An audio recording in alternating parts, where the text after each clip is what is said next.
بسم الله الرحمن الرحيم. الحمد لله رب العالمين، والصلاة والسلام على نبينا محمد وعلى آله وصحبه أجمعين. مشاهدي الأكارم، سلام الله عليكم ورحمته وبركاته. أهلا وسهلا ومرحبا بكم في حلقة جديدة من برنامجكم رسالة سلام. هذه الحلقة سنخصصها بإذن الله للرد على بعض الإخوة الكرام الأفاضل الذين تحدثوا عن فرحة الانتخابات وعن حكم العلمانية والديمقراطية، وذكروا بعض أمور التي ليست هي مناسبة في هذا الوقت. فأنا أستعين بالله سبحانه وتعالى للرد عليهم وبيان أهمية هذه الفرحة التي من الله عز وجل بها في تركيا، ونصر الله سبحانه وتعالى لرجب طيب أردوغان خاصة، ولحزب العدالة عامة والمسلمين. في البداية أقول: أعوذ بالله السميع العليم من الشيطان الرجيم. بسم الله الرحمن الرحيم. ألف لام ميم. غلبت الروم في أدنى الأرض وهم من بعد غلبهم سيغلبون في بضع سنين، لله الأمر من قبل ومن بعد، ويومئذ يفرح المسلمون بنصر الله، ويومئذ يفرح المؤمنون بنصر الله، ينصر من يشاء وهو العزيز الرحيم. أفتتح كلمتي بهذه الآيات المباركات من سورة الروم التي تحدثنا عن الحرب الذي حصل بين الروم وهم أهل الكتاب والفرس وهم وثنيين في بداية بعثة النبي صلى الله عليه وسلم.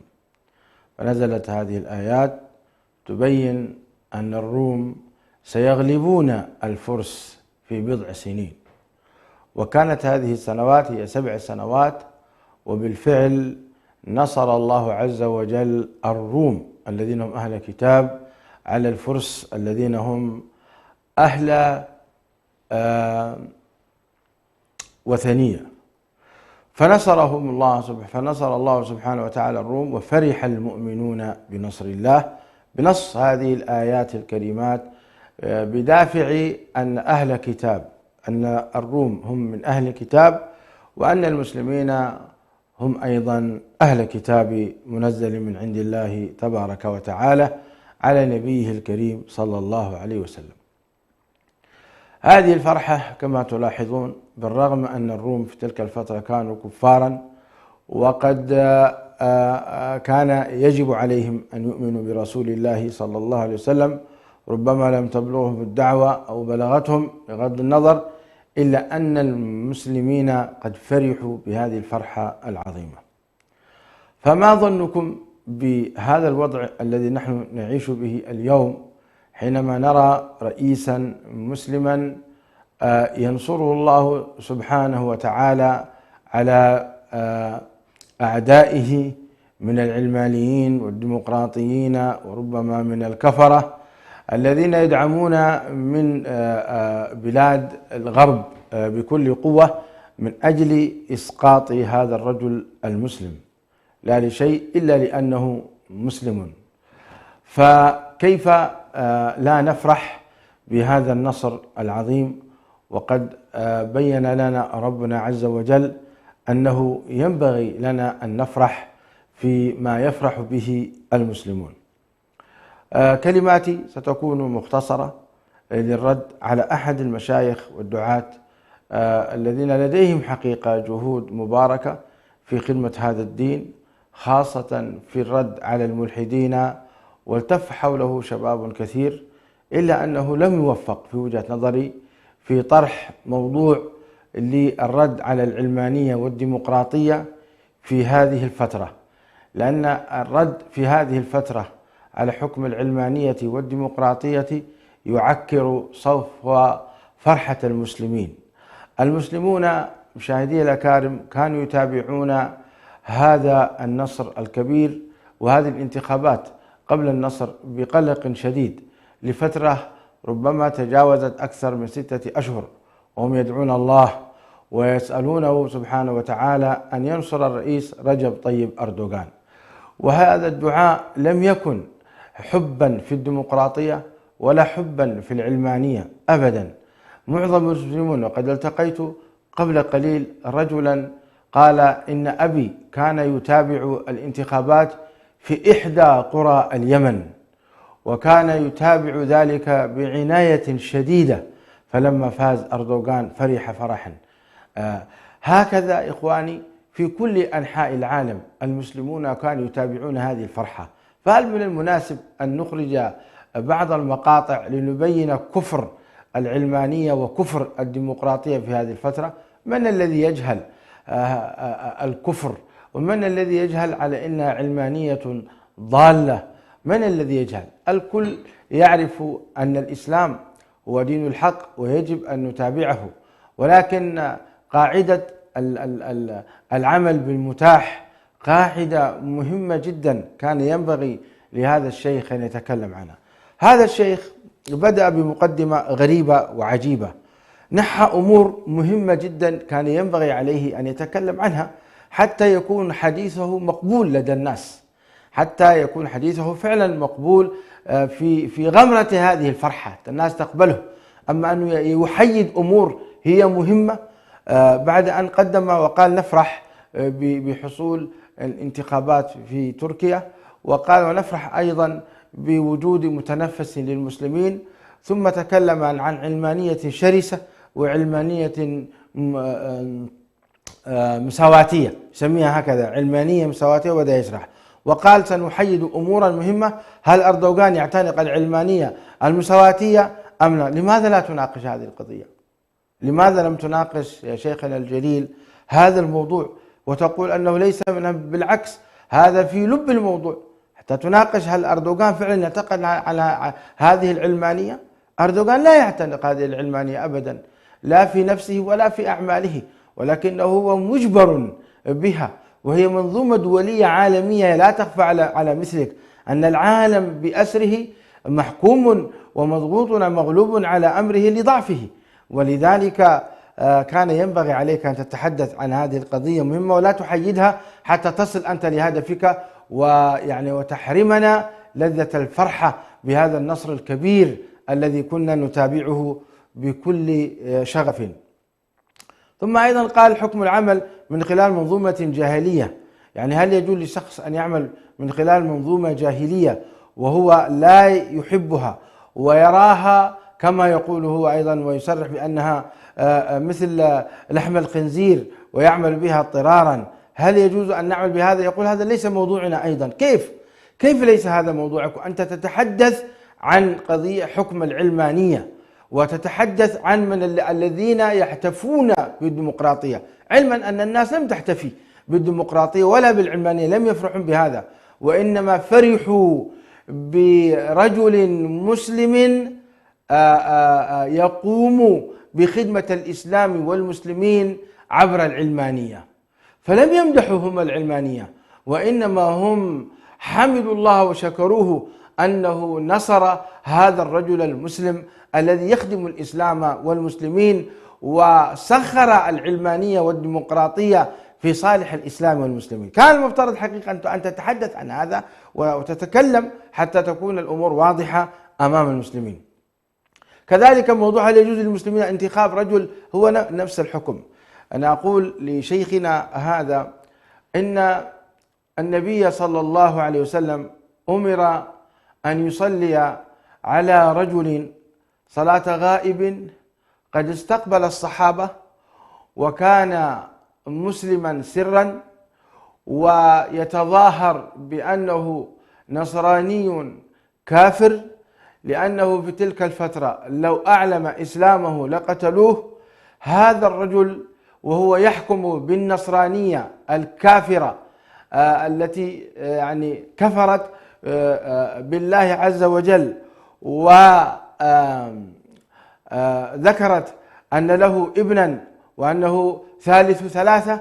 هذا الكفر الواضح في كتاب الله سبحانه وتعالى كان يتظاهر به هذا الملك، وكان يظهر هذه النصرانية ويبطن الإسلام. فلما مات أمر الله عز وجل نبيه أن يصلي عليه صلاة الغائب، والصحابة كانوا يعيشون في ظل حكم هذا الرجل، ليس علمانية ولا ديمقراطية، بل أشد من ذلك، وهو والعياذ بالله النصرانية التي تدعي لله كفرا.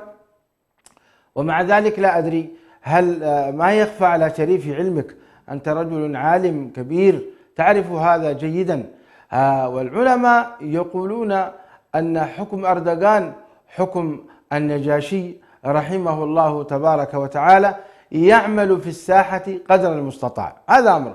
الأمر الآخر، هذه الانتخابات وقع عليها وشجع الناس عليها أكثر من 66 عالما، وقد نشر هذا في وسائل التواصل الاجتماعي، وكأن شيخنا لم يطلع عليه أو لم يأبه بهذه الأمور.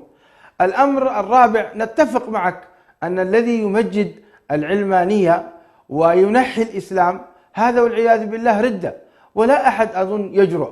لكن كل الذين نقلت عنهم فيما يبدو لي أنهم يشجعون العمل بالديمقراطية إذا كان هناك في فرصة لخدمة الإسلام والمسلمين، لا لأن لمجرد أنها علمانية وديمقراطية يقومون بمدحها. أنا أعتقد أن هذا من الإنصاف أن هذا الأمر لم يأتي، وإلا فمعظم الدول الإسلامية تعمل بالديمقراطية ولكنها لا تعمل بالعدل، ولا تقيم الديمقراطية العلمانية كما هي تدرس في كتب الغرب.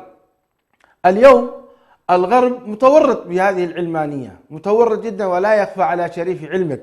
لما كانت هذه العلمانية المساواتية كما أنت تقول في الغرب، أصبح الناس اليوم يعني يعتنقون الإسلام باعتبار الحرية اختيار الأديان، فرأوا أن الإسلام بعد 50 سنة سيجتاح أوروبا، ولذلك انتبهوا لهذا الخطر الكبير، وبدأوا الآن يحاربون الإسلام والمسلمين ويكسرون هذه القواعد من خلال هذه الأمور.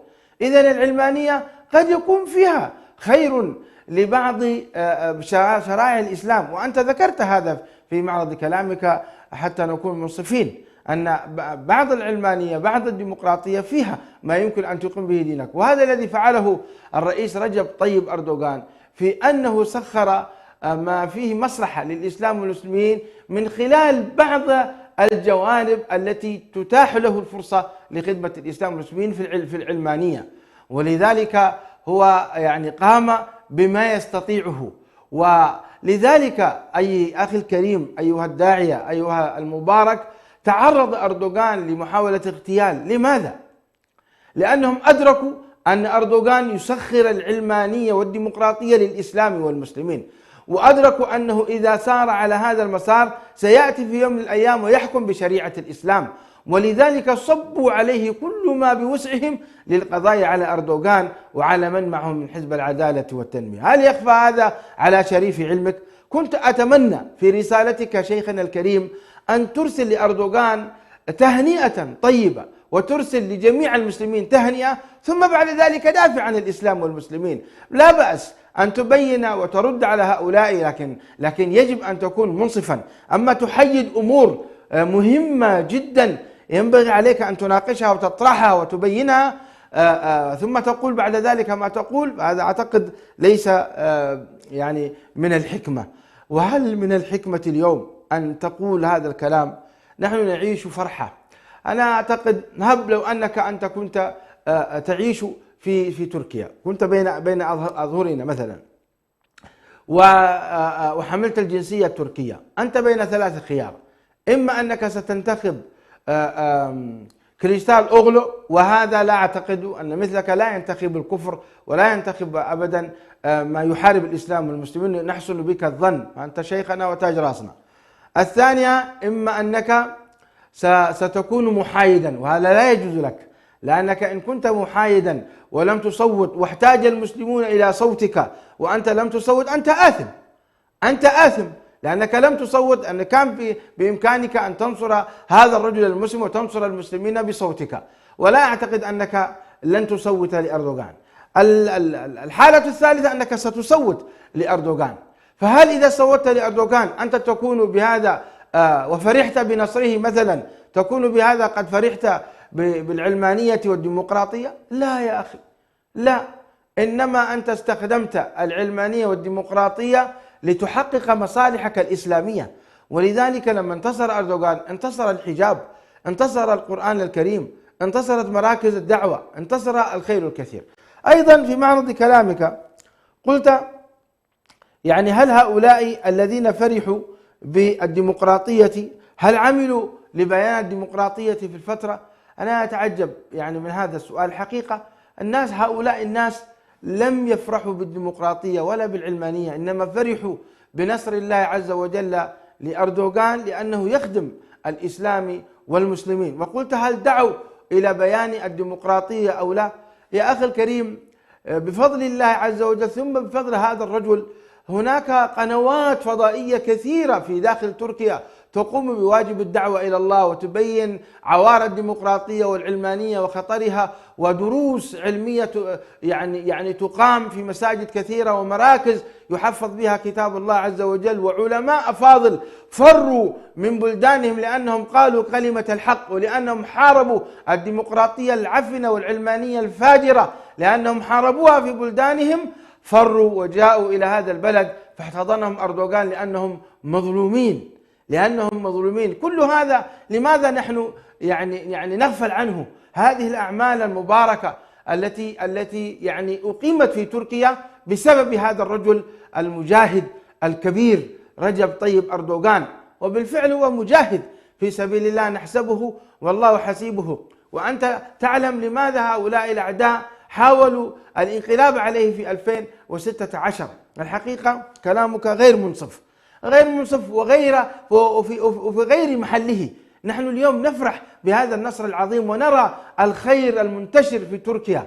صحيح أن الذين لم ينتخبوه عددهم كثير، ويجب على فخامة الرئيس رجب طيب أردوغان أن يبني الإنسان كما بنى هذه الدولة بهذه المقومات الكبيرة، وأن يجتهد في ذلك اجتهادا كبيرا. هذا صحيح نتفق فيه معك، ولكن أيضا هو قد بنى مساجد وقد مكن الأئمة والخطباء وقوى الشؤون الدينية ومكنهم وأعطى الفرصة لجميع الدعاة أن يقوموا بواجبهم بدون أن يحدثوا أي زعزعة أمنية أو إشكالية. كل هذا كان متاح. من الذي منع أن يدعو إلى الله عز وجل وأن يبين له؟ وهكذا المسلمون يعملون أكثر من ماذا سأقول الآلاف من الجمعيات والمئات من الروابط الإسلامية موجودة في تركيا وبرعاية تركيا أيضا، تقوم بواجبها الدعوي والإصلاحي. كل هذا أنت لم تتحدث عنه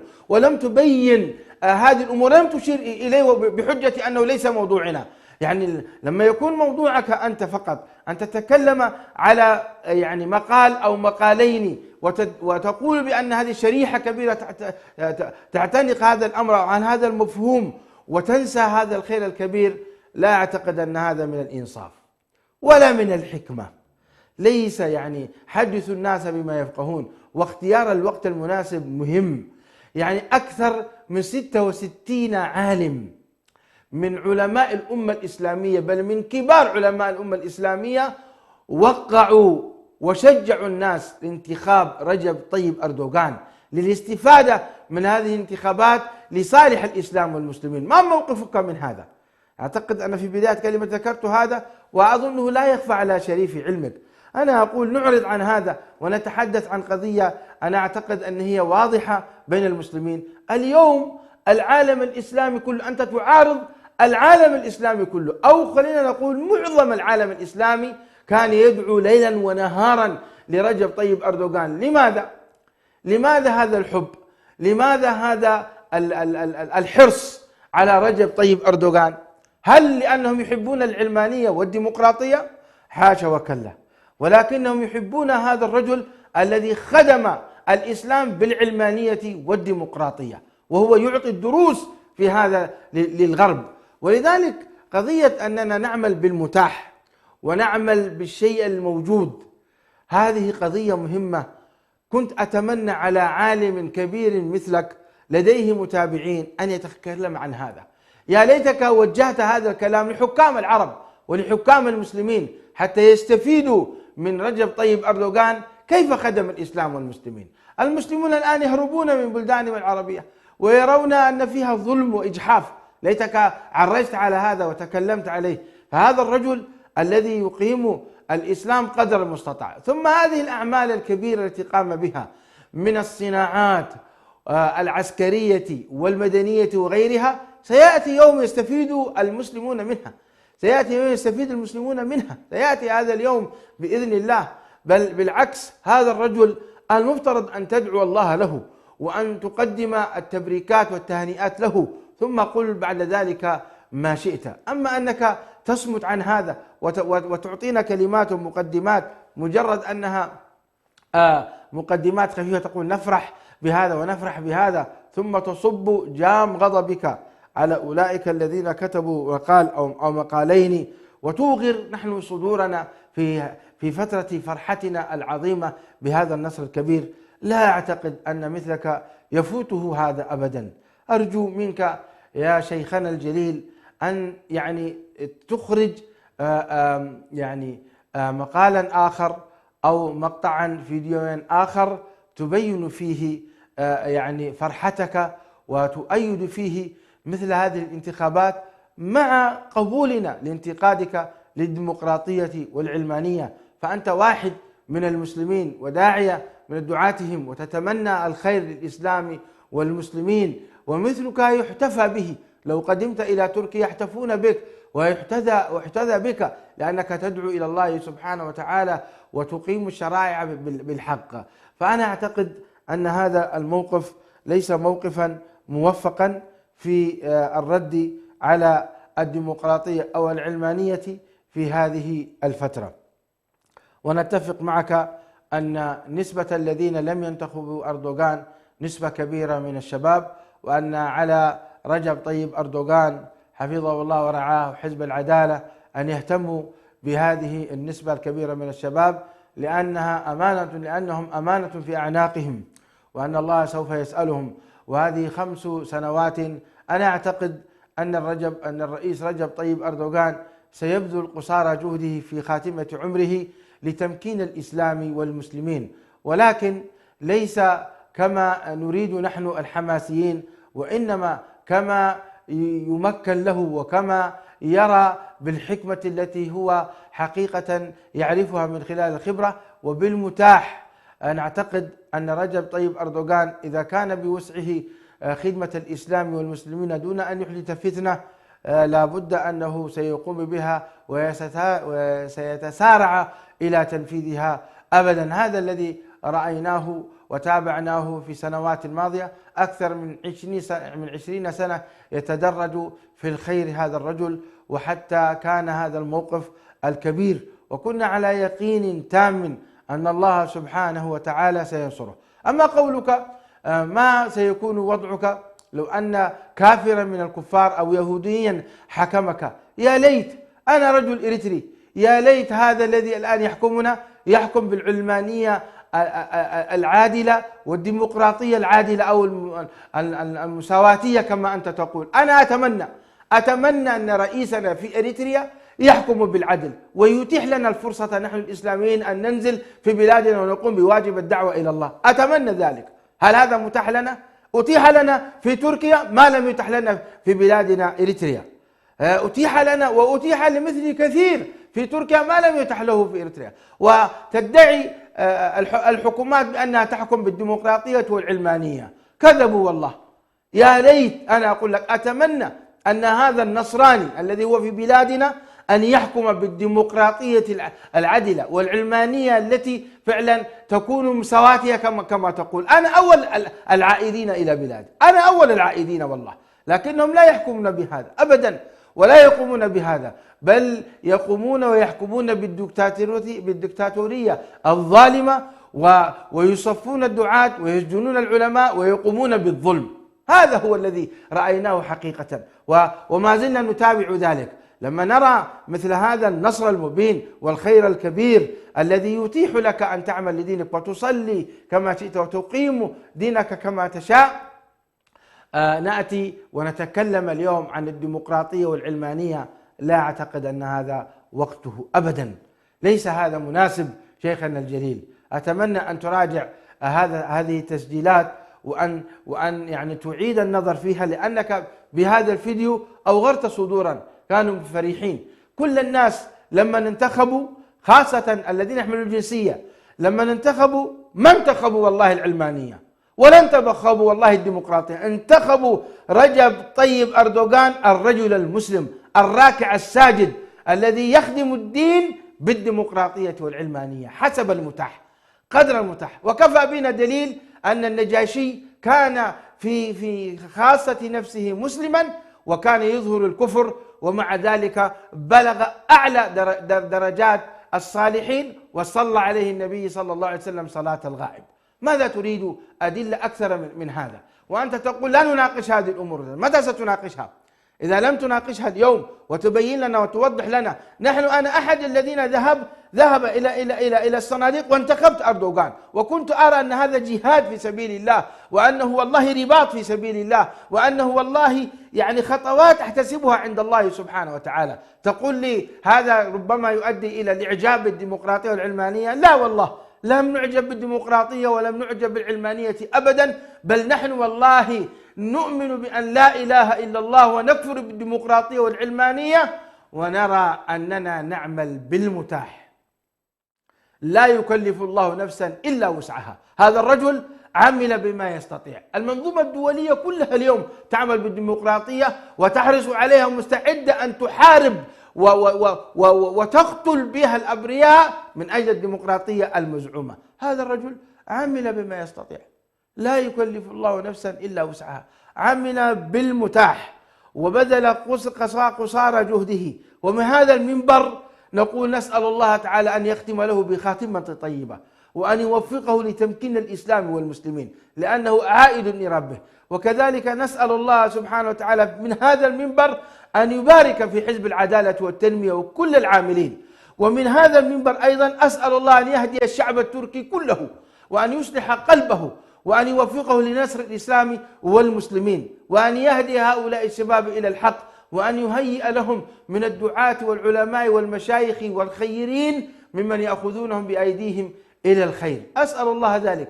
نحن يجب علينا أن ندعو الله بقلوبنا كما دعونا الله أن ينصر أردوغان، علينا أن ندعو الله أن يهدي هؤلاء الشباب أيضا. وأيضا الحقيقة أيضا من الإنصاف أن تشكر كذلك حزب المعارضة الذين احترموا الديمقراطية ولم ينقلبوا على أردوغان ولم يقوموا بأعمال الشغب، احترموا هذا القرار الديمقراطي. حقيقة نقدم لهم الشكر والتقدير على قبولهم بهذا، رغم أن نفوسهم قد انكسرت وأنهم هزموا شر هزيمة، ومع ذلك قبلوا. أليس هذا الحقيقة؟ يعني لما يكون هناك قبول للاتفاقية والمعاهدة وينفذون، أليس هذا مما ينبغي أن نشكرهم عليه، وأن نقول لهم شكرا لكم لأنكم مكنتم الإسلام والمسلمين ولم تعملوا بالمشاغبة بأعمال شغبية؟ الحقيقة نشكر فعلا المعارضة لاحترامهم الديمقراطية والعلمانية التي كانت سببا لنصر الإسلام والمسلمين. أنا حقيقة ربما لا أصل في درجة علم هذا الرجل ومكانته وفصاحته، لكن الحق أحق أن يتبع. صحيح إن من البيان لسحرة، لكن ليس كل بيان يقبل وليس كل سعادة تقبل. لما يأتي شخص الآن مهما كانت مرتبته العليا يأتي ويعكر صف المسلمين في هذا الانتصار الكبير للأمة الإسلامية عامة، لا نقبل منه أبدا، ونقول له يا أخي راجع نفسك وراجع إيمانك وراجع إخلاصك وراجع تجردك لله سبحانه وتعالى، فإن ليس هذا وقته أن تحارب الديمقراطية والعلمانية وتدعي أنك تنصر الإسلام والمسلمين. وقد تكون صادقا، أنا أستغفر الله أن أقول تدعي، وقد تكون أنت صادقا، لكن يعني ومن يؤتى الحكمة فقد أوتي خيرا كثيرا. ليس هذا وقته اليوم أن تتحدث عن العلمانية وأن ترد على هؤلاء. لا بأس، لا بأس أن ترد عليهم بعد فترة زمنية.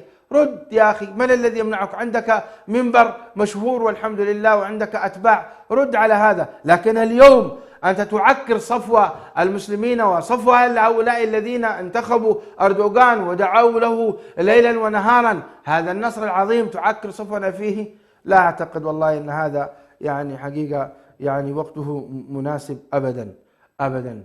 لذلك هذه ملاحظات التي كنت أود أن أتحدث عنها في هذا اليوم. يعني الناس يا أخي لا تحتفل بالديمقراطية ولا يحتذون بها، إنما يحتذون بالنصر الإسلامي والمسلمين. لا أريد أن أكرر الكلام أكثر من هذا. أسأل الله تعالى أن يبارك في رجب طيب أردوغان وفي تركيا، وأن يهدي حكام المسلمين، وأن يستفيدوا من أردوغان فعلا، أن يستفيدوا من أردوغان، يستفيدوا لا لأنهم يعملون بالعلمانية الديمقراطية كما يقول هذا الشيخ، لا، ولكن يستفيدوا من سياسته وحكمته وحبه للإسلام والمسلمين واحتضانه وتمكينه لمن يبني الإسلام والمسلمين. خليهم يستفيدوا. وقلت لكم والله احنا لو كان في إمكاننا أن نرجع إلى بلادنا وأن نقيم العدل ويقام العدل في بلادنا رجعنا والله ولقمنا بخير كبير في بلادنا، لكنهم لا يعملون بهذا أبدا كما قلت لكم. وهل نجحت الديمقراطية في الجزائر؟ وهل نجحت الديمقراطية في سوريا؟ وهل نجحت الديمقراطية في اليمن؟ وهل نجحت الديمقراطية في مصر؟ هل نحن مغيبين عن هذا؟ كأنك تعيش لوحدك أيها الشيخ. الله المستعان. إنا لله وإنا إليه راجعون. حينما نجد مشايخ ودعاة مثل هؤلاء من أهل السنة والجماعة ممن نحبهم في الله، في الحقيقة هذا الرجل يحب في الله لما قدم من خير كثير للإسلام والمسلمين، لكن لما تأتي مثل هذه الهفوات حقيقة تضيق صدورنا.